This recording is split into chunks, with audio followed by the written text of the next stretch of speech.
আজকের ফটোশপ টিউটোরিয়ালে আমরা দেখব কিভাবে রিফ্লেকশন তৈরি করা যায়। তো চলুন, রিফ্লেকশন তৈরি করার জন্য প্রথমে একটি নতুন ডকুমেন্ট নিয়ে নিচ্ছি।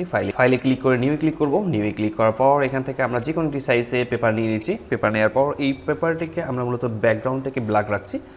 ব্ল্যাক রাখার পর আমরা এখানে টাইপ টুল ব্যবহার করব। টাইপ টুল ক্লিক করছি এবং আমরা ফন্ট সিলেক্ট করব। আপনারা ইংরেজি যে কোনো ফন্ট সিলেক্ট করতে পারেন এবং ফন্টের কালার এখান থেকে রাখতে হবে। আমরা রাখছি এখান থেকে ইয়েলো, ফন্টের কালার ইয়েলো রাখছি। দেন এখানে ক্লিক করে আমরা টাইপ করব। রিফ্লেকশন লেখার পর লেখাটিকে আমরা মাঝখানে রাখছি। কন্ট্রোল টি প্রেস করে ফ্রি ট্রান্সফর্ম টুল সিলেক্ট করে নেব এবং শিফট প্রেস করে একে আমরা একটু বড় করে নিচ্ছি। দেন চেকমার্ক ক্লিক করব অথবা এন্টার প্রেস করলেও চলবে। তো এই রিফ্লেকশনটির একটু বিষয় আছে, সেটি হচ্ছে এখানে বর্ডারগুলো দেখা যাচ্ছে, লেখার সব দিকে বর্ডার।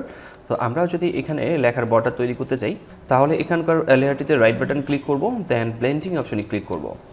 ব্লেন্ডিং অপশনে ক্লিক করে এখান থেকে প্রথমের আমরা এখানে চেকমার্ক রাখছি, দেন পরেরটাতে চেকমার্ক রাখবো, এখানে ক্লিক রাখবো। ক্লিক করে রেখে আমরা এই অপশনে ক্লিক করে এখান থেকে আপনারা যে কোনো একটা নিতে পারেন। আমি এটি সিলেক্ট করছি এবং এখান থেকে এন্টি অ্যালাইসেট এখানে চেকমার্ক রেখে ওকে লেখাতে ক্লিক করলাম। এখন আমরা এই লেয়ারটিকে কপি করে নেব। কন্ট্রোল জে প্রেস করে কপি করে নিয়েছি। কন্ট্রোল টি প্রেস করে ফ্রি ট্রান্সফর্ম টুল সিলেক্ট করতে হবে এবং এই লেখার মাঝখানে রাইট বাটন ক্লিক করে নিচের দিকে ফ্লিপ ভার্টিক্যালি ক্লিক করব। তারপর এটাকে শিফট প্রেস করে ড্র্যাগ করে ধরবো। ড্র্যাগ করে ধরে এটাকে নিচের দিকে নামাতে হবে এবং মাঝখানেটিকে একটু গ্যাপ রেখে মূলত এটাকে রাখতে হবে, যেমন এই এতটুকু গ্যাপ রাখলেও চলবে।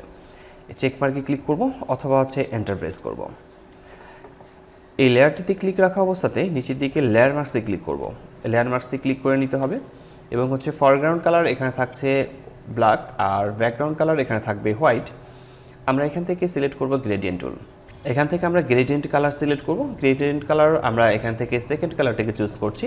সেকেন্ড কালারটাকে নেওয়ার পর প্রথমে এখানে চেকমার্ক রাখতে হবে, এখানে ক্লিক রাখবো এবং মুড এখানে রাখছি নর্মাল, অপাসিটি থাকবে 100 এবং রিভার্সের চেকমার্কটাকে অফ করে রাখতে হবে এবং বাকি দুইটিতে চেকমার্ক রাখতে হবে।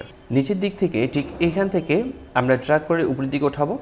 ঠিক এই পর্যন্ত ওঠানোর পর কিবোর্ড থেকে শিফট প্রেস করে ধরে ঠিক এই জায়গাতে আমাদেরকে ছেড়ে দিতে হবে। এরপর অপাসিটি এখান থেকে আমরা রাখছি 50% অথবা 45%-এর মধ্যে রাখবো। আপনার যেটা সুবিধা মনে হয় ঠিক সেই পর্যন্ত আপনি অপাসিটি এখান থেকে রাখতে পারেন। ঠিক এভাবেই আমরা বিভিন্ন লেখার রিফ্লেকশন তৈরি করতে পারি। আশা করি বিষয়টি বুঝতে পেরেছেন। কোথাও সমস্যা হলে কমেন্ট বক্সে কমেন্ট করে জানাবেন, আমি প্রতিটি কমেন্টের রিপ্লাই করি। আপনারা যারা আমার চ্যানেলটি প্রথম দেখছেন অবশ্যই সাবস্ক্রাইব করে পাশে থাকা বেল আইকনটিতে ক্লিক করে রাখবেন পরবর্তী ভিডিওর নোটিফিকেশন পাওয়ার জন্য। আজকের টিউটোরিয়ালটি এখানে শেষ করছি। দেখা হচ্ছে ফটোশপের নতুন কোনো টিউটোরিয়ালে। ততক্ষণ পর্যন্ত সবাই ভালো থাকবেন, সুস্থ থাকবেন। ধন্যবাদ সবাইকে। আল্লাহ হাফেজ।